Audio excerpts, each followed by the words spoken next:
อันนี้ละแม่นหอมลาบเนาะหอมลาบละแม่นอันนี้ละแม่นแก้มถ้าเอาสองเบื้องนี่มารวมกันก็จะเป็นหอมแก้มสุขสวัสดีพี่น้องเขามื้อนี้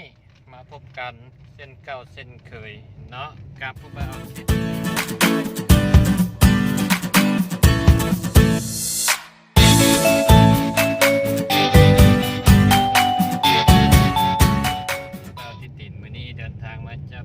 สามสหายเนาะกับทีมงานขายดินของบริษัทซีเอกเจริญทรัพย์นั่นเองนะก็จะมีเอ็มบีเอกแล้วก็คุณมามหาทรัพย์เนาะคุณมามหาทรัพย์วันนี้เพิ่นจะมาร่วมงานกันอีกครั้งหนึ่งเนาะแล้วก็สาระมหาทรัพย์กันวันนี้ทำหน้าที่เป็นโชเฟอร์ตีนไฟวันนี้พวกเขาจะไปเยี่ยมยามห้านเฝอในตำนานครับว่าห้านเฝอที่แซ่บที่สุดในบ้านสมบัติเป็นห้านขาประจำของเท่าแก่โฮงสีบ้านสมบัติ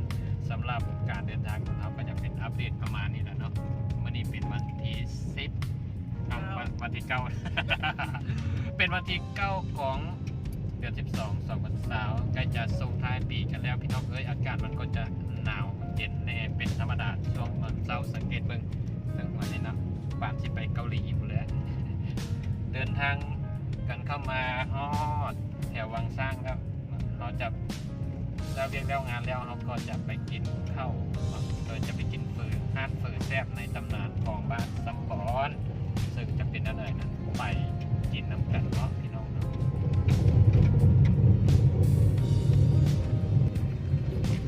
หนทางก็จะประมาณนี้เนาะหนทางดีแต่ว่าเป็นลิ้นสะดวกถ้าเป็นลิ้นสะดวกนี่จะมาบ่ได้อันนี้จะเป็นโครงการเก่าของเราแต่ปัจจุบันนี้เป็นบ้านคนมาแล้วโอ้โหเห็นเดี๋ยวนี้ยังอยู่เขตทุ่งมั่งอยู่เด้อมาซัมบอน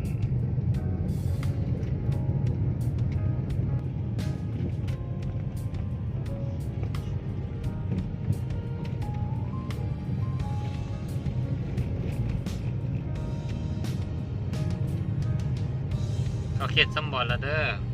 เบื้องซ้ายก็จะเป็นโครงการดินจัดสรรบ้านซัมบอน3ผู้ใดมากินเฝออยู่บ้านซัมบอนนะอย่าลืมแวะซื้อดินซอยกันเด้อ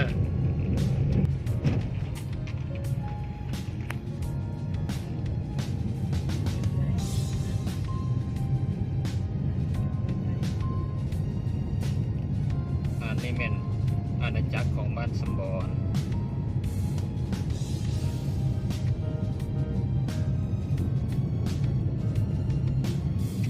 นี่เป็นเฮือนนั่นเท่าแก่จุนเนาะ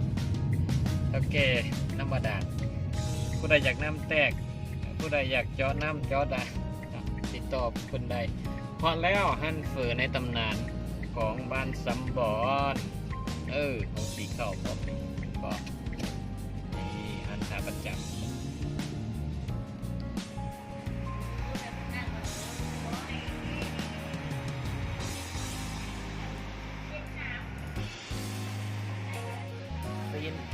ตีนขาลาย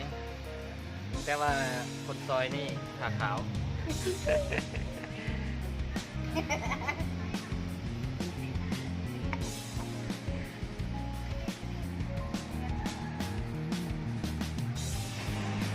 อันนี้ละแม่นหอมลาบเนาะหอมลาบละแม่นอันนี้ละแม่นแก้มถ้าเอาสองเบื้องนี่มารวมกันก็จะเป็นหอมแก้มก็จะเป็นสลัดกินเข้าไปก็จะเป็นสลัดที่เก้าหรือจะเป็นพร้อมด้วยครอบครัวเนาะมีผู้จัดการส่วนตัวมีนามชื่อว่าซาร่ามหาเองซาร่ามหาสัพนั่นเองสำหรับอัปเดตน้ำหนักเนาะประมาณเดี๋ยวนี้ลดมาแล้วเนาะจาก79 โลเหลืออยู่64 โลนั่นเองเนาะแล้วก็เป็นเวรเป็นกลับเนี่ยพี่น้องกว้างฝ่ายอมเล็กเจ้าเห็นบอเห็นแก้วมามันอมเล็กเปิดมาแล้ว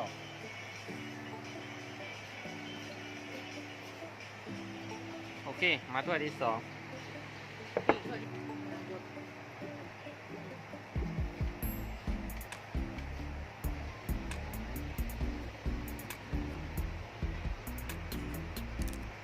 ลุยลุยลุย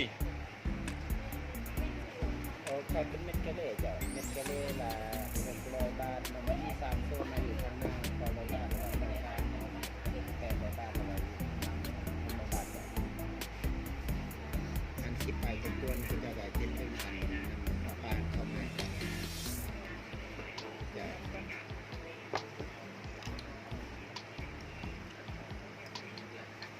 ประมาณออกจากทางยางมาหารประมาณ1 หลักเจ้าอันจะออกมาเมื่อนี้บอกเดี๋ยวจะส่งโลเคชั่นให้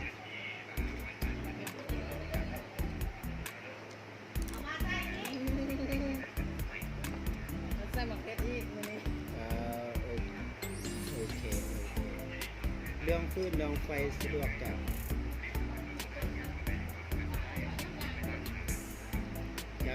จะขอโทษด้วยอันซื้อจังไรเนาะจ้ะ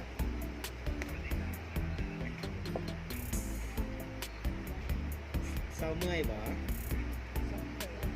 โอเคซื้อขึ้นมาเด้อเจ้าโอเควันคิดแล้ววันมาเจอกันเนาะจ้าโอเค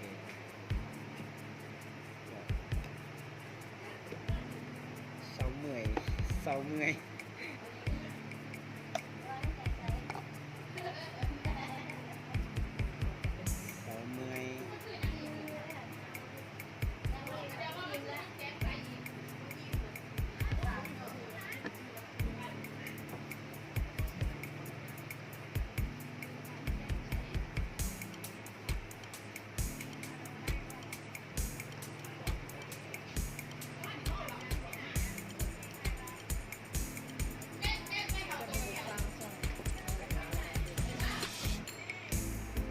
ฟังแล้ว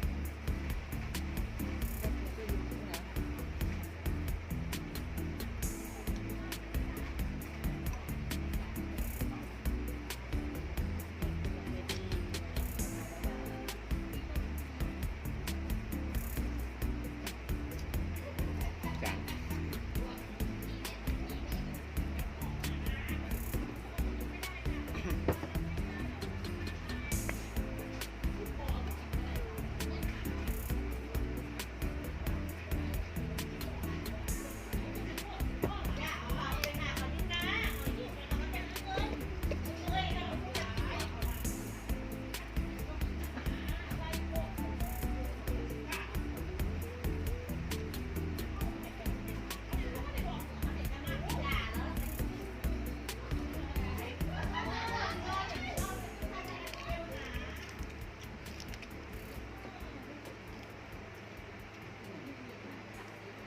สีฟ้า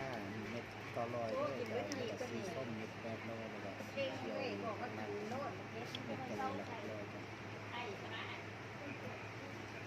โอ้ยกินก่อนสวยไหม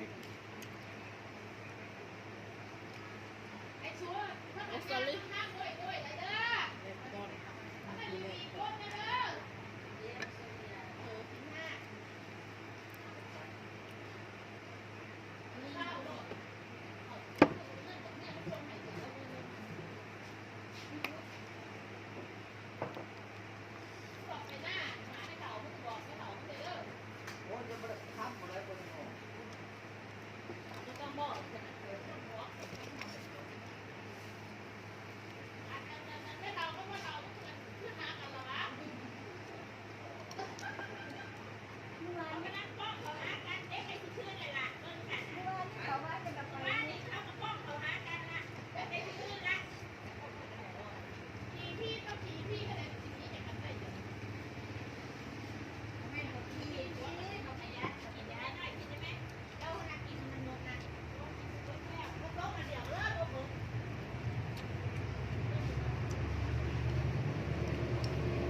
ดิบบ้าง